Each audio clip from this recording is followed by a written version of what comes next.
Hey, we're live. We're live. I love it when that happens. There's this moment when you click the start button and you're just waiting for that light to go on that says you're live. And we're live. And not only are we live, we're going to talk about Legend of Korra a lot. That's Danny. If you didn't know, Danny is... Well, say hi, Danny. Hi, everybody. Straight back from LA. Actually, been back about a week, so... Yeah. And Elizabeth is here, too. Say hi, Elizabeth. There you go. There you go. Hey, weirdlings. So... The Legend of Korra Season 3 ended last Friday. I say ended, it's all digital, so you can watch it whenever you want at this point, but it actually streamed last Friday. So we're going to say that Season 3 has ended. And there is so much to talk about, it's not even funny. Now, technically, we've missed 4 episodes or something like that because we've not been around for the recaps. They had 2 episodes this week, 1 the week before, however many they had. There's a lot going on, but we're just going to talk about Korra as a whole because we've only got about 45 minutes to an hour before we start another separate stream where we talk only about Doctor Who. So, let's jump in to Legend of Korra. First things first, I want to know what your reaction was at the end of Legend of Korra. Danny. I cried. I actually was like sitting on the couch because I watched this like 2 hours ago. I cried. I'm still very sensitive about it. It's still very raw. But Janora, like it was seriously, it was all the feels. There's just a lot of things happening that I'm really, really excited about. Elizabeth, what do you think? Oh, I'm so happy and sad and confused and angry that I have to wait, I'm sure, like at least a year, year and a half, 2 years, I don't know, till the next series. And, I mean, why? What was that tear? Was it like, oh, there's so many things it could be. I don't know. And then I was so happy Janora got her tattoo. I was cheering and just awesomeness.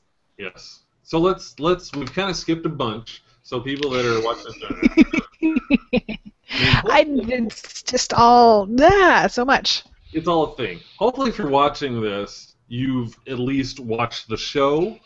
If you haven't, if you're watching this, there will be spoilers. So if you don't want any spoilers, I hate to tell people to not to watch our stuff, but don't watch our stuff because we're going to talk all sorts. Just don't watch it yet. Yeah, watch it after you watch yes, it. that's a good call. So let's jump in. We really just need to talk. Well, we need to talk about a lot, but we want to talk about the last 2 episodes.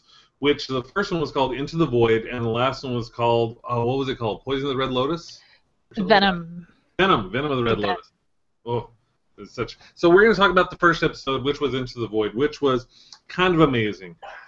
This show, so a few weeks ago we talked about the fact that The Legend of Korra was pulled off of network and put onto digital only, and we were really mad about it. We were really upset about it, a lot because of the way Nickelodeon handled the whole thing. After watching this finale, Nickelodeon had no choice but to pull this and put it on digital.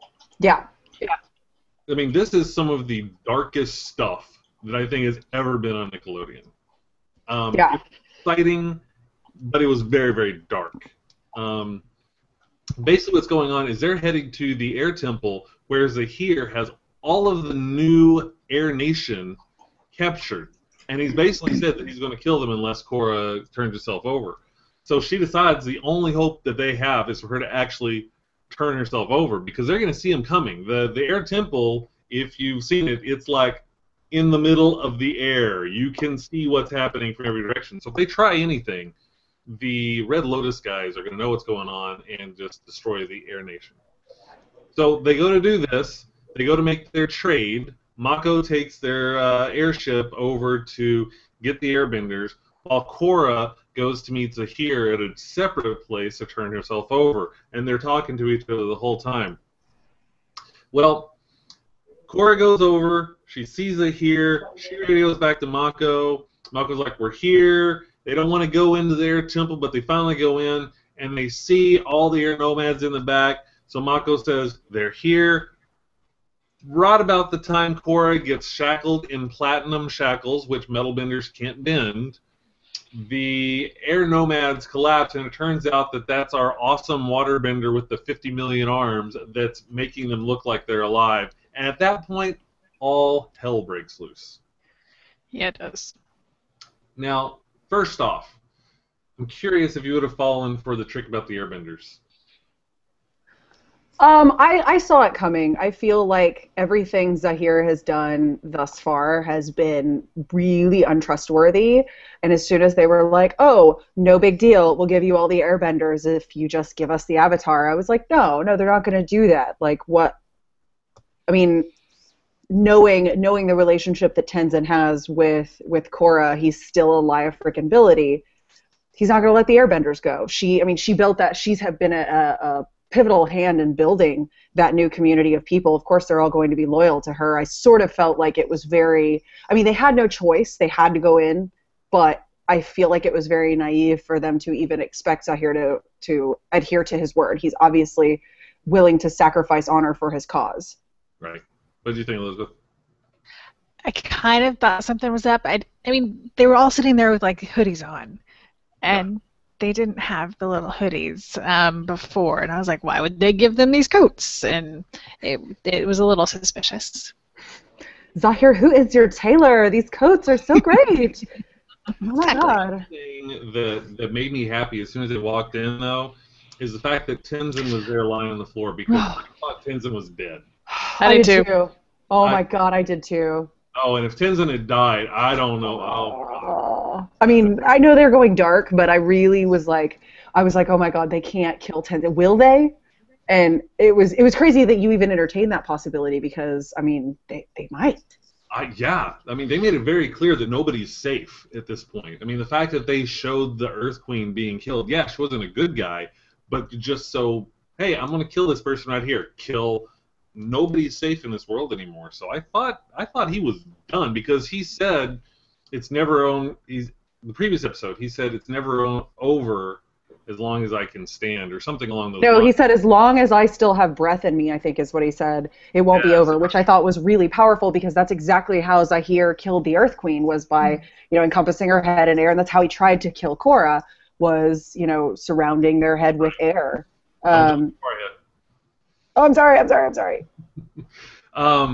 But that it was a really awesome moment. I thought when he said that, and they just showed the 3 or 4 of them just kicking the crap out of Tenzin, I thought he was done. So I was really happy that Tenzin was alive. Number one. I feel like poor Tenzin is, he went through that phase where he was really outshone by his daughter, and she is amazing, and she is really great, but his style of fighting is really just like mind-blowingly good, and I don't think that he as a character gives himself as much credit as he deserves. I don't think we've ever seen him really let go before. Yeah. This is the first time where he just said, "Oh, I am tearing you up." Yeah, it was clear. Oh, yeah. It was amazing. I had so much fun watching the fight scenes. The fight scenes were just amazing. Oh yeah, they are better. Looking at the way they're shot and the way that everything moves, the camera moves, the character moves. This is not something that is just an amateur cartoon. These are real artists that are thinking about their craft and building these things. So it was amazing. It was amazing. You know whose fight scene I really liked was Boomy. Boomy has his very own style, and it was just his body language. You could just draw on a drawing board a sketch of an artist or of a character with no face, and I would have been able to say that's Boomy. That's Boomy fighting right there, because it's half airbending and half dirt. It's part airbending, part dirty fighting, and part just I'm gonna swing and hope I get lucky. Yeah, I thought it was really great. They did a good job. So we've got David Whitman just dialed in. He said, finally, people that watch the Avatar: The Last Airbender series. Yes, we watch a lot of Avatar over here. Thanks for watching. We watch all the Avatar. We'll talk about Korra in a minute. He's like, Korra's dead? Hold on. We'll talk about that in a minute. But there's a ton to go on until we get to that. Real quick, so we want to talk about, they found the Airbenders, and then all hell broke loose between Mako and Bolin. And basically, through all that fighting, long story short, we'll jump back over the Korra in a little bit, but long story short, they just started lava bending the crap out of the temple. Basically, they're destroying the air temple. Just lava everywhere, destroying the northern air temple. Tenzin and Mako and Bolin, they're all trying to get out of there. There's a little secret tunnel they find, and they're trying to get out, but that lava is just coming down after them. Bolin finally does earthbend a little passage for them to get out to the side of the mountain, but on the side of the mountain, where are they going to go? That was one thing Elizabeth said. What were you thinking? Where else are you going to go? At the same time, if I'm being followed by lava, I might just do the same thing. I don't know. Yeah. Right about that time, as they realize there's nowhere to go and the lava is pouring at them, Bolin just focuses, he runs over, and by God, if that guy doesn't just lava bend that stuff away. Everybody's like, "Whoa, you're a lava bender?" He's a lava bender. Bolin is a lava I bender. was so happy for him. He tried so hard to metal bend, couldn't quite get it, but lava. Why not? It was actually really cool. They did spend a lot of time talking about his desire to be a metal bender, and he could never get it. And then all of a sudden he figures out, oh, I'm a lava bender? This is kind of badass. So yeah, that was very cool. So he was able to save them from the lava. The Northern Air Temple, gone, destroyed. Gone. Looked like a volcano. He like lava bended the crap out of that place. So that is gone. They were kind of stuck until Kai, if you remember, Kai is the little delinquent kid that kind of hung out with Janora. He shows up on a little baby air bison, and they all jump on, and that poor baby air bison could hardly get I know. It Oh. was hysterical. Yeah, it was great. You run that baby bison by Cabbage Core and give him a reward. Yes. David is apparently not caught up. So if you're watching, David, I hope you don't mind spoilers, because so many freaking spoilers. It's not even funny. So Sorry, honey. you have been warned, sir. So that's what's going on at the Northern Air Temple. Now, Korra, she is over meeting Zahir and Pali to give herself up to them. They're at the airship, and she gives up over there. Right as she gets shackled, that's when she gets the word from Mako, it's a trap, and she tries to get away, but they had a plan to back her up. And Lynn and all the metal benders, they're making their way up to the metal place, and they get the word to go, and you just see these metal benders just roll all over the place. You're like, oh, this is going down. So you've got all these metal benders. You've got Zahir, you've got Korra, you've got Pali, and they are all just knocking the crap out of each other. Pali goes over to take over the metal benders. Zahir is going to focus on Korra. What's really cool is when Unalaq shows up, or Tonraq, her dad. Yeah. Wrong brother. Wrong brother, the good brother. When he shows up and Korra and him start working together to fight Zahir, wow, that was amazing. Korra is shackled, legs together, hands together, and she is just jumping up in the air, bending while she's laying herself out onto the ground, just trying. No problem. It was amazing. Well, what I love about how they choreographed that scene was how the two of them work together, because when Tonraq reaches down that tendril of water and yanks her back up, he yanks her by the foot and pulls her foot in such a way that she just immediately blasts him as she blasts Zahir as she comes up, and he yanks her back. There's a fluidity there between two waterbenders who are related, who obviously have a very close, deep personal connection, and you can see that in the way that they fight. It was yeah. Just amazing, and not enough kudos can go out to the team that did the animation for this show. It puts the last Airbender animation to shame. Heavy mouth breathing. It really was just stunning, and just the way that Korra was able to hold her own, even though she is shackled.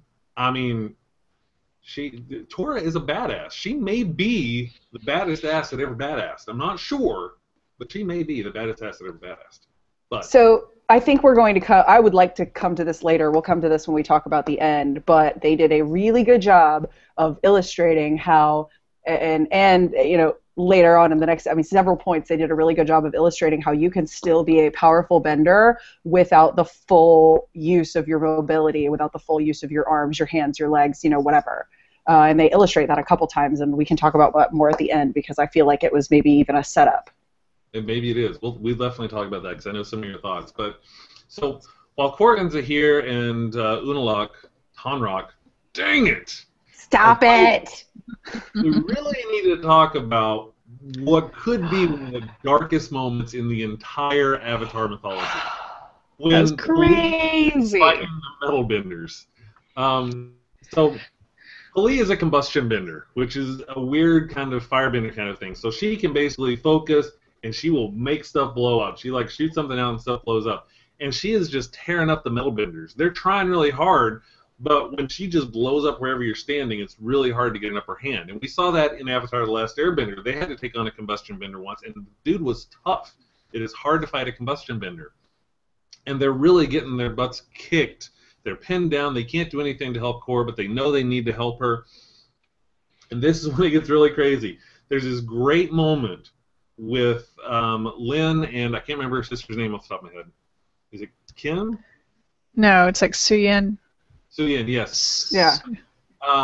Lin Beifong's sister, who, David, if you don't know, Lin is Toph's daughter. And she has 2 daughters, and those are the sisters. So they've been estranged for so long, but they've been working on getting it together. And they have this moment where they're sitting there talking, and they finally fully reconcile. And Lin says, I'm going to distract her, you take her out. And she does. She goes out there, and Pali just starts going after her, trying to combustion bend all over the place and just blow Lin out of the water. And she just about does. Lin is on the ground. Pali is just about to hit her. This is pretty intense. So these are metal benders, and by God, right as Pali is about to throw her combustion bending at Lin and just destroy her, her sister throws one of their metal armors. Her own metal armor. Her own. She took it off. She metal bended it over, wrapped it around Pali's head right as the combustion bending happened. Yeah. In case you're not sure what's going on, she blew her own head off. Yeah, and I could see why Nickelodeon was like, yoink, internet. Yes. I mean, that was intense stuff. That's why when I said there's no doubt that Nickelodeon had to take it off broadcast. My jaw dropped. It was, I think there was a collective like, what? When that happened. I know that Elizabeth and I were both like, whoa. Whoa. That just happened. And, yeah, it was... Well, and out of the 2 sisters, the person that you would expect to do that, I mean, that was definitely not the way I expected that to go at all. I would have never expected that to go that way. I never even thought of that. Well, but she's also, I mean, her daughter's one of the airbenders, so she's doing whatever. I think that they introduced her in such a gentle and kind manner and gave her that sort of more gentle, more amicable personality because it better belies. Like, I mean, her and Lin in the beginning, you're like, oh my God, they're so different. But I mean, she is just as merciless as Lin. Totally. Yeah. Real quick, David, want to know where you can watch Korra online? If you go to nick.com, you can watch the episodes of Korra. If you have a cable subscription. They also have it on Hulu, but I think it's delayed a little bit, so you might not be able to get the last episodes right now. You might have to wait a little bit to get those last. It might be on Amazon. I'm not sure if it's on Amazon or not. But there are options. You don't have to illegally download, because we're not a fan of that here. So don't illegally download. But anyways, so jumping back to the show. The really interesting thing about that I think blew the entire fandom away is with Pali dead, Zahir is a totally different person because Zahir and Pali were in a relationship and they were very much in love with each other. And there was this really amazing, tender moment where we learned a little about them and how Zahir basically saved her from basically being a killer for a warlord kind of thing, and they really cared about each other even when they had been imprisoned all these years. When Pali died, that was a pretty significant moment for Zahir. And of course, my favorite part of that little tender moment was the height difference. Yes, that was amazing. Loved it. That I loved. Yes, Pali is like a full There's a tall girl. Here, full head taller. It was great. I mean, how often do you see in any popular media the woman taller than the man in an effective relationship? That's never shown. That was amazing. The only time I've ever seen it is when Darwin Cook drew Wonder Woman and Superman. And he drew Wonder Woman several inches taller than Superman. And I always talk about how much I love that moment. Like, Avatar is all about diversity, and they're all about, a really widespread cast. And they did it was just one of those small details that was just really effective. Yeah. Yes. Really. And as a semi-tall girl, I appreciated it, although I did marry a guy who was 6 inches taller than me, so I could wear any heels I wanted, but whatever. Yeah. You could have worn heels anyway. I could have. Get Yes. it, girl. That's right, you could have. So the significance about the thing to hear is when he sees Pali, he doesn't actually see it, he hears it, and when he looks back, there's like this pillar of smoke coming in the distance, and he knows that she's done at that point. He kind of goes a little crazy, and he actually throws Korra's dad off the side of this cliff. And he like does some cool airbending and just tornadoes him off, and Korra's freaking out. She eventually gets taken out by Zahir and is unconscious, and he's about to take off, but as he's about to get on the airship, the metal benders show up and they break the airship free. It goes off. He's got nowhere to go. He's got Korra over his shoulder. He's on the edge of this cliff. And the entire season, and this was an amazing build-up, because from episode 1, Zahir has been quoting stuff from this legendary airbender who was a philosopher and talked about the theories and the philosophies of airbending. And he quotes him again. And basically, I don't remember the exact quote, but it was something along the lines of, I don't have anything binding me to this to the earth anymore, which was Into the void. Yes. I have severed my earthly attachments. She was his only earthly attachment. And I would actually argue that I don't know that he went crazy. I think that it's kind of the opposite. I think that he had this moment of clarity. He has severed all of his ties from the earth. He is no longer attached to the earth. And he now has, I mean, one thing that's even more dangerous than a crazy villain is a villain who's completely sane and driven and has perfect clarity, and every move is calculated. And I think that's what Zahir has become now. Yeah. And yeah, that's a really good way to look at it. I hadn't thought of it like that, but you're absolutely right. And there was another thing really quickly. How often do you see villains have a sincere, tender moment in a relationship? And you saw that in this as well. So these villains are some of the most well-crafted characters ever. Mm-hmm. I mean, they're fully formed characters across the board. So well done. Anyway, going back to Zahir. He doesn't have any connection to the earth. He can go into the void, and he steps back off of the edge of that cliff and drops down. Everybody freaks out. They go after him. The dude is flying. Like, airbenders cannot fly, and he is just sitting there hovering in the air going, I'm out, and just zooms off. And all of that, going back to the very first episode, with his adherence to this airbending master, has come together to where he can fly. And he actually flies past his airship with the other of the Red Lotus. They're like, guess he doesn't need a ride. And it's like, okay, dude can fly. And that was Into the Void, which was the first episode. I mean, we spent all this time, we're just talking about the first episode of the finale right here.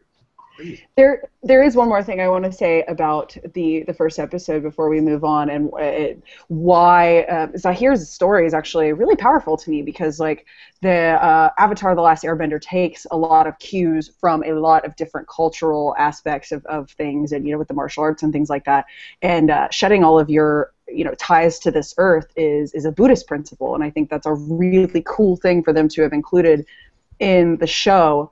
Is in terms of a broader culture and a broader philosophical content, because there is a lot of weight in that message and the idea of shedding all of your earthly attachments, and it's a great sacrifice, and it even is when you talk about Buddhist principles, it's a great sacrifice, and to have lost that, like, that is a huge sacrifice on his part, that his newfound skills did not come without the greatest pain. It's a very cool way to illustrate that. Oh yeah, there are a lot of really deep concepts in here, and really the Air Nation has always been kind of portrayed as kind of a Buddhist philosophy, just meditation and the spiritual aspect of the air nomads in general has always been that kind of way. So it makes total sense, and it's just this has been such a clear recognition of this, and it's really interesting because you look at what he can do without any attachments to this world, and you look at Tenzin, and he will always be limited because he's got all these attachments. All these other airbenders will always have that certain limit because they are always going to have these attachments, and it was just a really interesting way to do it, and it really, to me, made Zahir a really significant threat. like maybe the most significant ever. A Maybe. more significant threat, Yeah. I would say, yeah. So that was the first episode, which was amazing.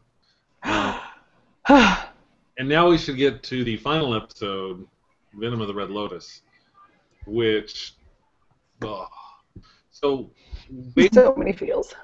So many feels. This is, so David, you definitely should watch this show.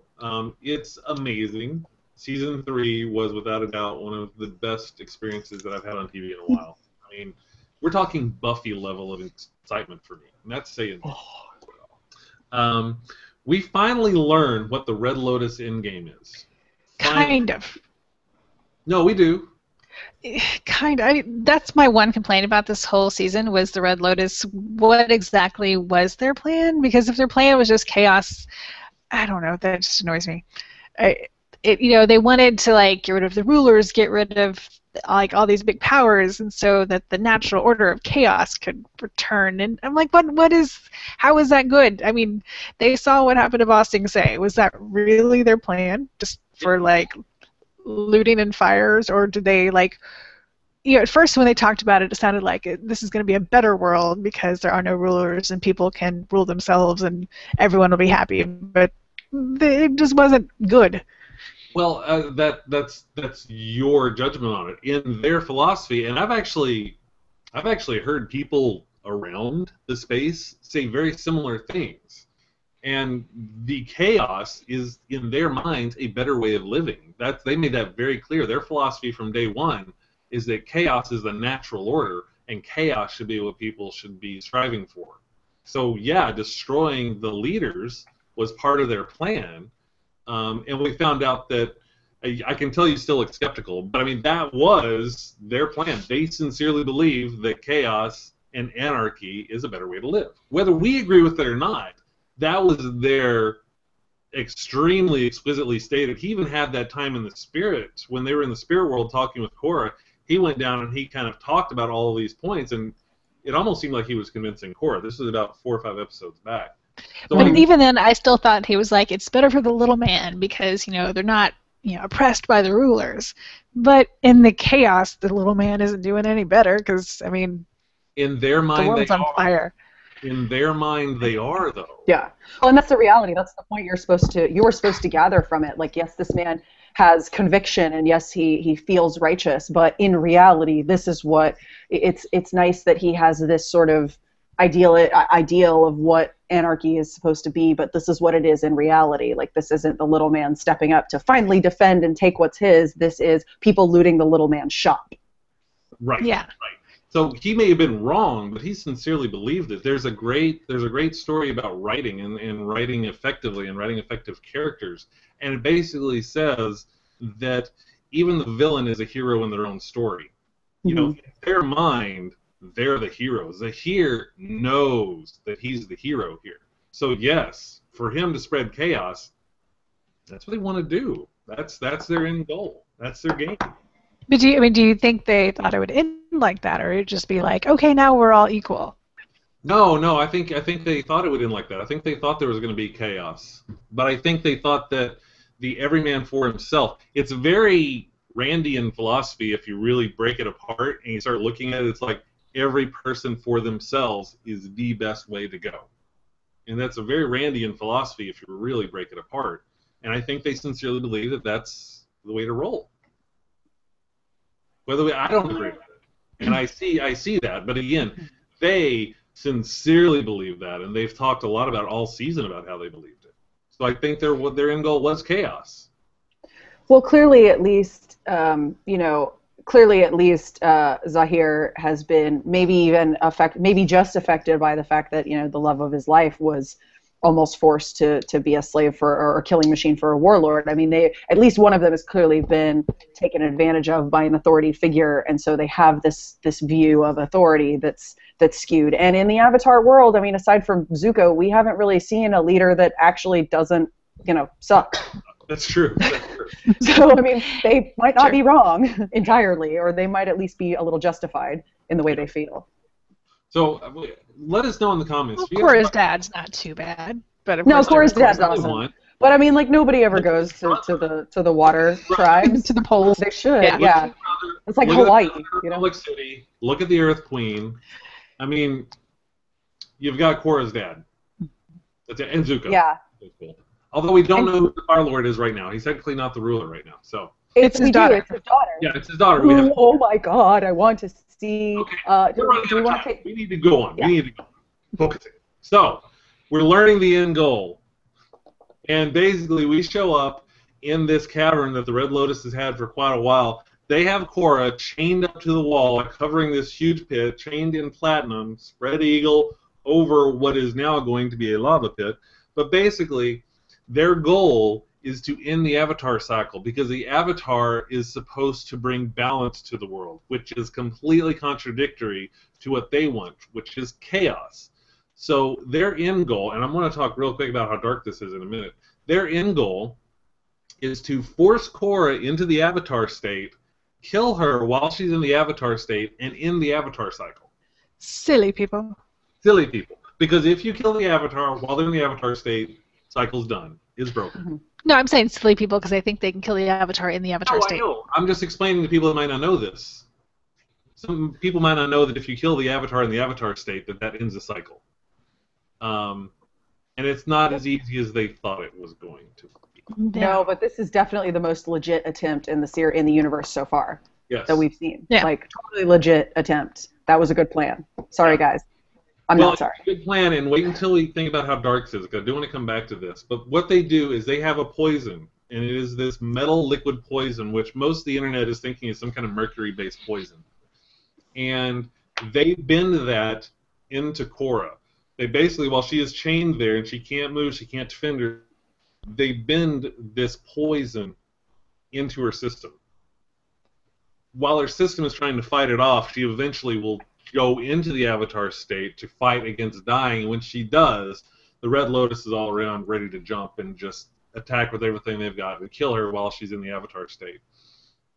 Korra is fighting. Well, first off, I want to before I go in there, I want to talk about just how disturbing this really is, because let's think about why the Red Lotus were imprisoned in the first place.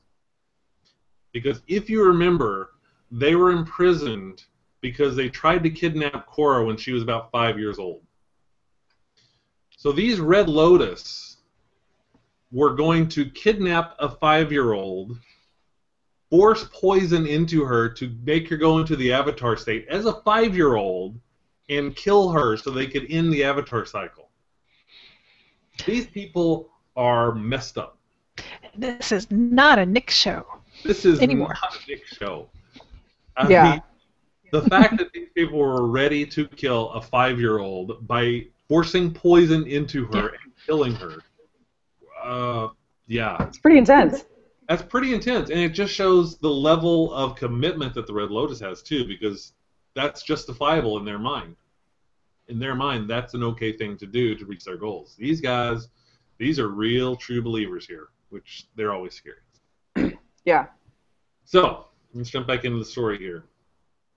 Can we talk about the hallucinations that she has before she goes into the Avatar state? Of course we can. I was going to talk about right before that because we've got to get everybody else here as well. Oh, yeah. I forgot about that.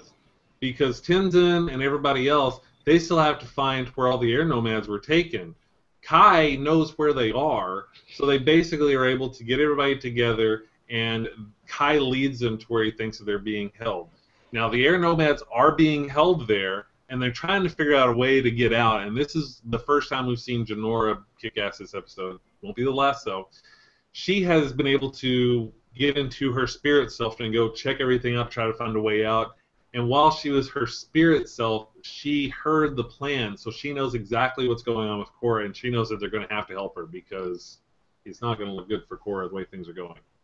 So that's going on. Now they've got the poison in the Korra. Talk to me about these hallucinations. I think they did a really good job, because my only concern with this series is that, like with Avatar: The Last Airbender, there was a definite goal. From the very beginning, it was the Fire Lord. The Fire Lord. Restore balance to the nations by taking out the Fire Lord. However, I mean, and it became more specific as the series went on, but there was always that sort of end goal from the very beginning was the Fire Nation. And with this series, there have been each of the themes behind, behind Unalaq, behind Amon, and then behind Zahir have all kind of been different. And I feel like and Rava as well, but I feel like the hallucinations kind of tied everything together.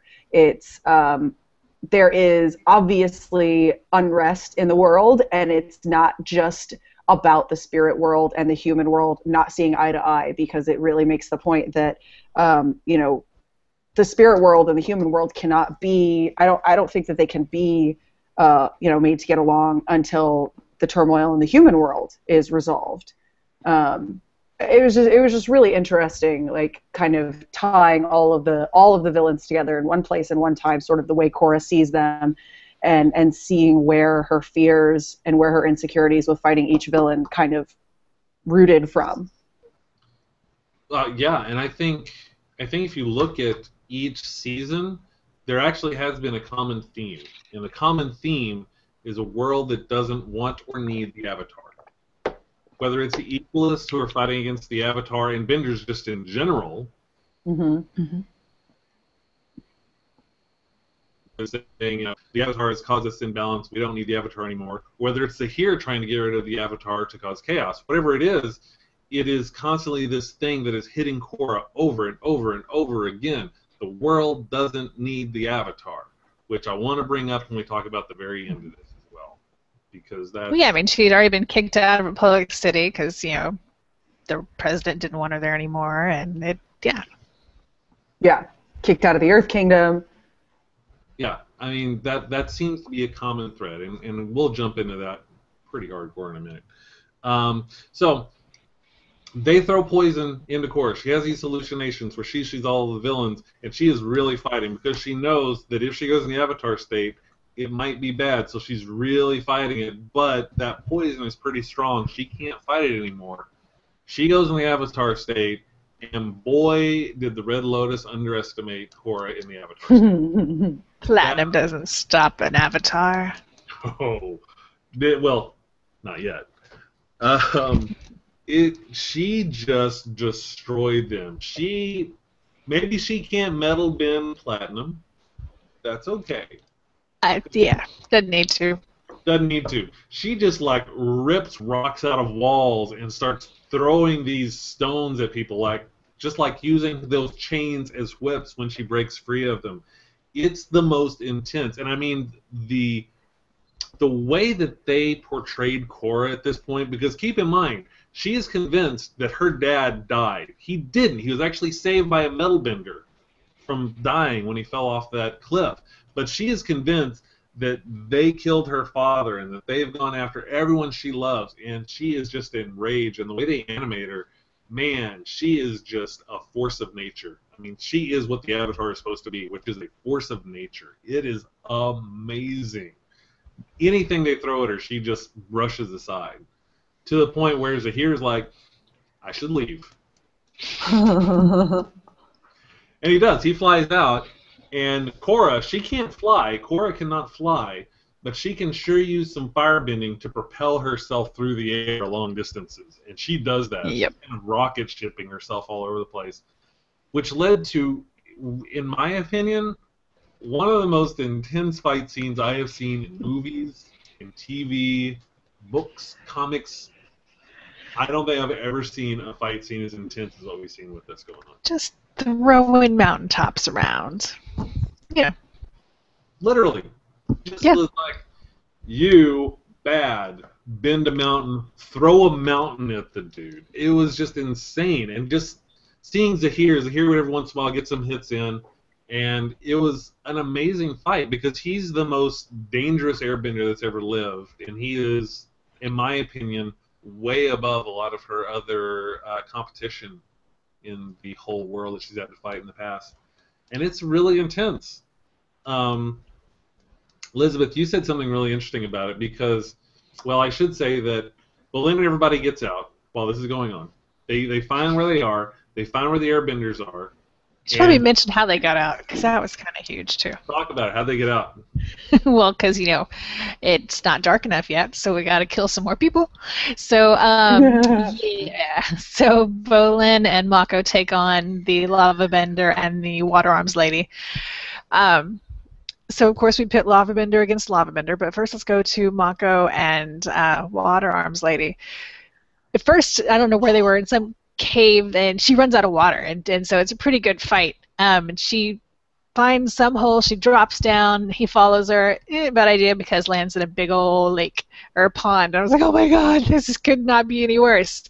Yeah, I totally forgot that we've seen Mako shoot lightning before. So he just kind of shoots some lightning into his lightning arms, and bzz. So she's like fried like a little bug zapper. And then Bolin is fighting I forgot their names. It's like Gaza. What's his name? Gazan or Guzan. Yeah, Gazan. And he doesn't know that Bolin can lava bend. He's like, we've done this before. And Bolin's like, things have changed. And he shows him he can lava bend. He stops the flow of lava. He's like, so that's how you guys got out of the temple.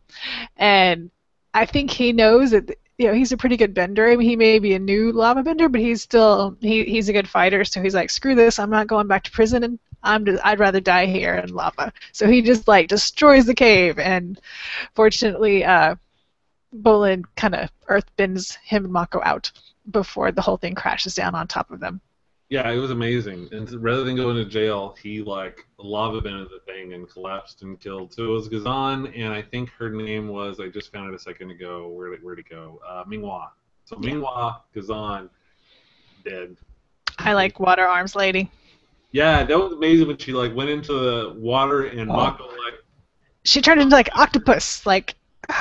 16 arms. She's like, oh, you're dead now, and he's like, or lightning bolt. Yeah. And that was really dark too. Like, I mean, it didn't have the same shock value, but that was like, I kind of can't. Okay, all right. I mean, like your last episode, I guess. Yeah, her face, and yeah, it was kind of. Mm-hmm.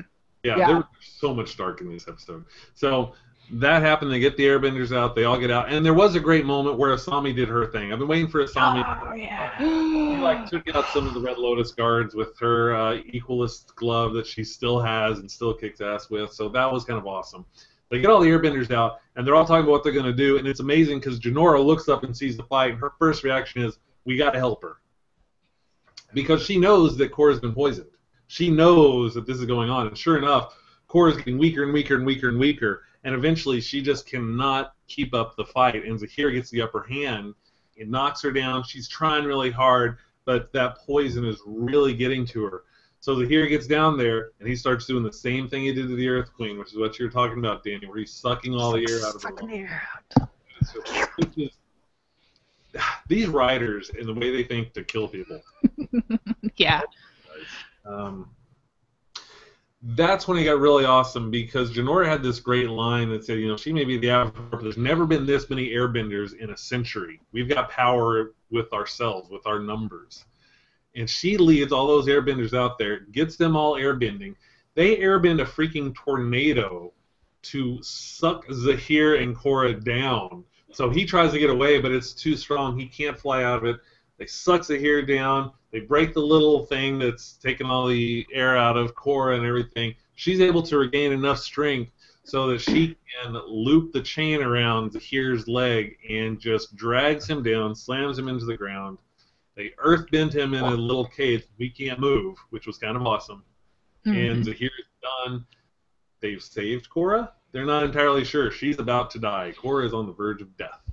And that was really sad because Tonrock comes over there and is holding her, and he's like, come on, just stay with me. And Korra, Avatar kind of opens her eyes and realizes it's her dad, and that's when she starts to come out of the Avatar state. But I think there was a moment where they weren't sure if she had died or not in the Avatar state. I think everyone was a little concerned that they had actually broken the cycle, that they were too late. So it was really kind of a tense moment. But she's dying. She's still got the poison in her. That's when Jinora calls over to Lynn and the others. To the rescue. Yes. She's like, it's metal. And they basically bend the metal poison out of Korra. That cannot be a pleasant experience.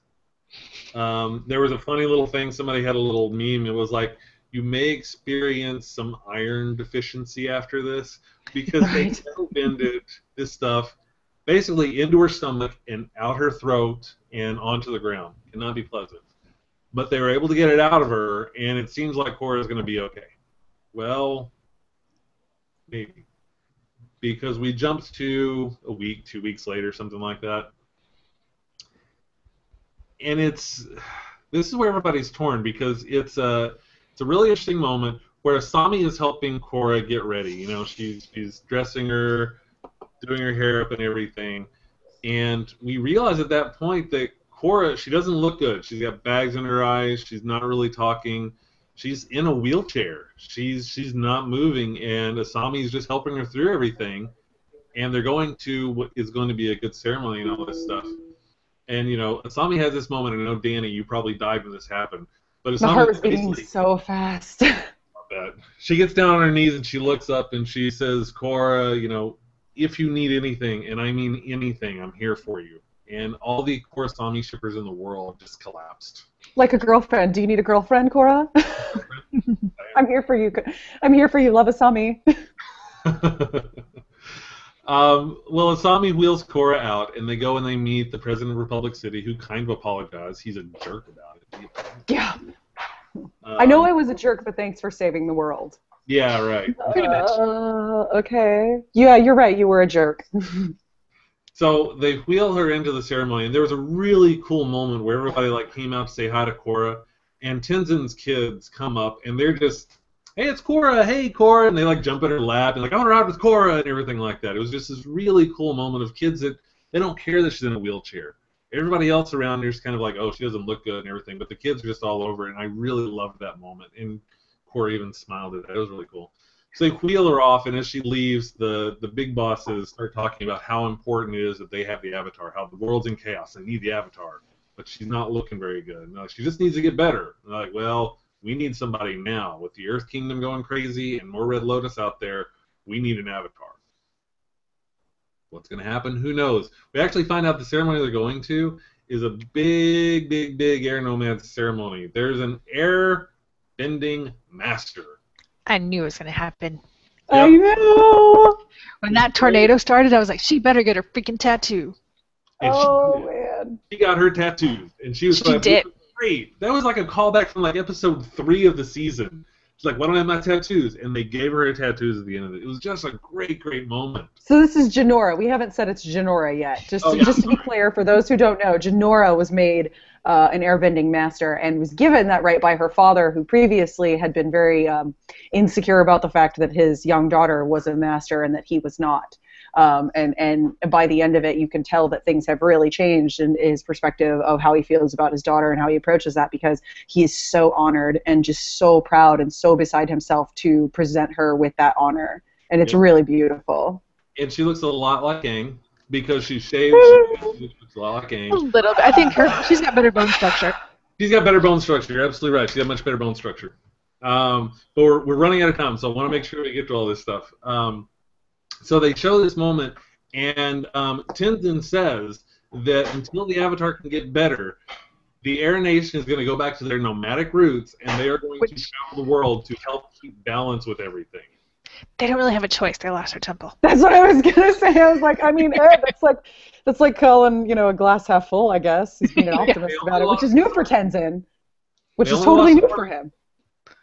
Yes, they only lost one, but So they still have the Southern Air Temple. So, but anyways, they are going back to their nomadic roots. And then it cuts to Korra, who is in the wheelchair, watching everything, smiling, if you want to say so. A tear forms and drops down her face. Cut to black. End of the show. What did that tear mean? I don't know. Is she sad because she's? Is it because she doesn't think the world needs her anymore? Is it? Is she really physically still injured, or is it more of an emotional thing? Is it? Yeah, I don't know.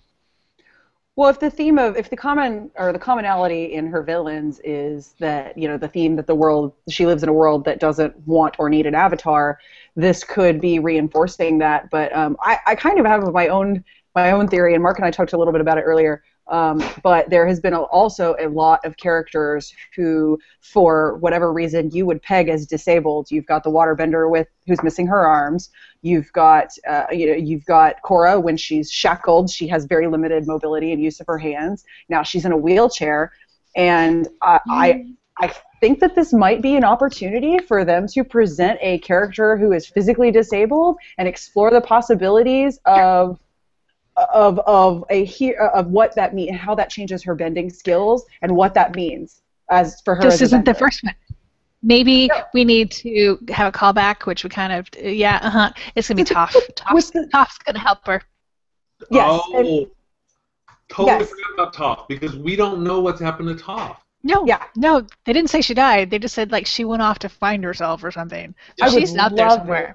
I would love it if Korra was permanently in that wheelchair. I mean, I'm sorry, I don't mean it personally, Korra, but I mean, in terms of the story and character and motivation, I would love it if they kept Korra in that wheelchair and explored what that means for her bending, because they have pushed the limits of every other fashion of bending. They've pushed the limits of what benders can do, except already in the arena of physical disabilities. But I mean, that would I feel like if they wanted to continue with that theme, I would be very, very happy in and around my heart area. That's possible. I mean, I see where you're going with it. I'm wondering if they would do that or not. I just don't know if they would do that or not. It would be very. I hope they do. It would be interesting. I love your idea about Toph coming in there and helping, though. Having her come back and teach how to handle, maybe being disabled and working through that and everything. Mm-hmm. That tier seemed very, very dark to me. It almost had a sense of finality to it. And it actually reminded me of the finale to Season 1, which was also a little controversial. And a lot of people think that Korra was on the verge of suicide at the end of Season 1. There's that moment where she's at the edge of the cliff looking down, and you see a tear kind of fall off the edge of the cliff. And the only way it can fall off the edge of the cliff if you're looking over a cliff like that. It kind of had that sense of finality to me. Like, maybe she doesn't believe the world needs her anymore. The air nomads are going to help keep balance and keep things together. Maybe all the people that have been opposing her for the past several years, maybe they're right. Maybe they don't need her anymore. Now she's hurt. She's going to struggle doing it. Maybe she's giving up. Well, the first time we see Korra, she busts into the room and she's like, "I'm the Avatar, and you got to deal with it." And that's how she defines herself. So now that her Avatar power is limited, that she's lost, I think she's about to have a crisis of self, and through that is going to become a stronger, better Avatar. But I really love the idea of Toph helping her get through this. Wouldn't that be amazing? You know who else I want to see her help through this? Uncle Iroh. Always more Uncle Iroh, please. Yeah. Always more Uncle Iroh. He's a great role model for her. He's helped her so much. Yep. Every time she needs him, she's there, or he's there for her. So that might be fun. But I love the idea of Toph. That's a great. That'd be fun. Absolutely. So. I am. All right. Go ahead. I was just going to say, I am dying to know who the Fire Lord is. I really, really, really, really, really hope Zuko named his daughter Ursa. I really hope he named her Ursa. Just going to throw that out there. I'm really curious. And I have to believe that they are going to show the Fire Lord in Book 4. I have to believe that. They have to. Because they've covered pretty much everybody else and explained everything else except for Toph and the Fire Lord. No Sokka. No Sokka and Suki. We don't know if they had kids. We don't know. That's true. We don't know what happened to them. We did see him in the Parliament of Republic City. He did show up sometime in that, but we don't know. Yeah, we don't know if he married Suki. And if you're reading the comic books, I don't think he does, because the Avatar: The Last Airbender comics that are going on from the end of the show, it looks an awful lot like Suki's got a thing for Zuko. So. I have a ship that I want to see happen that I don't even want to talk about here, because I have a ship that I really want to see happen that I would love if they revealed for Sokka, and I think that they're sitting on that on purpose.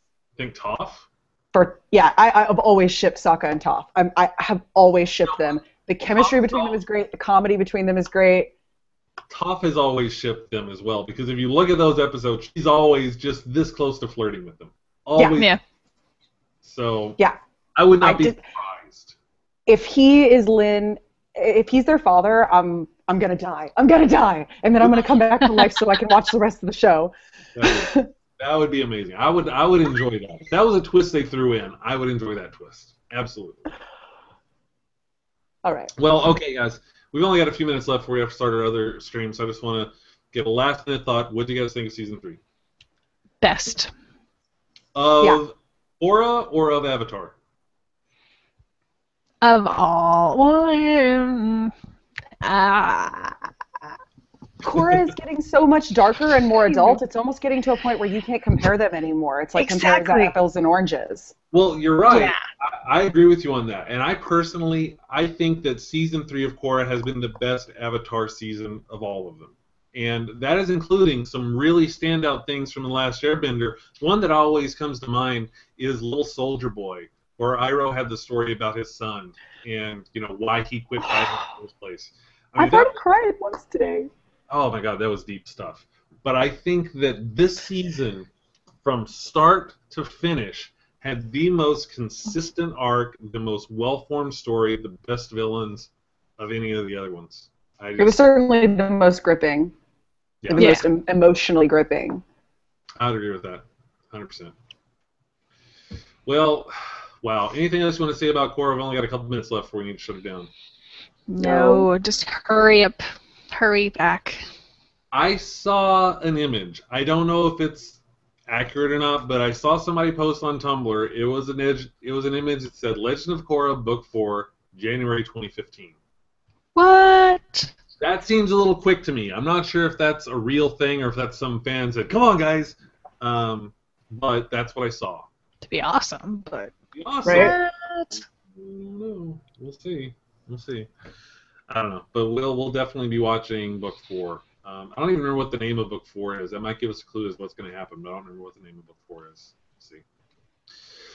So I guess that's all we got. Guys, this has been like a really good conversation, like a lot of deep conversations about like right and wrong and power and weakness and all sorts of stuff. I love this conversation. Thank you guys. That was fun. I enjoyed that. It was fun. Mm-hmm. I like it to talk.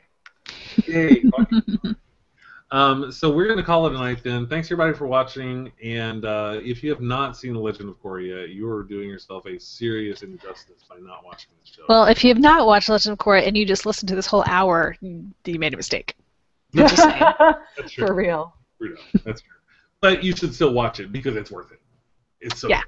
I want to buy all the Korra things, and there are not a lot of Korra things out there that aren't stupid little plushes from Nickelodeon. Who's got the license for Korra? Let's get some stuff. Just say it. And the tumblers they put out and the patches were very unimpressive. I was very sad about that. Yes, I want a big Korra statue to go in my statue collection. That's what I want. Oh man. All right, I'm gonna let you Gotta go. Yeah. Go. So Danny, thanks a lot for joining. Thanks everybody for watching. Elizabeth, thanks so much for being on this one. I'll see you in a couple minutes. Yeah. Oh, that's crazy. Thanks for watching, everybody. Have fun hooing. Bye.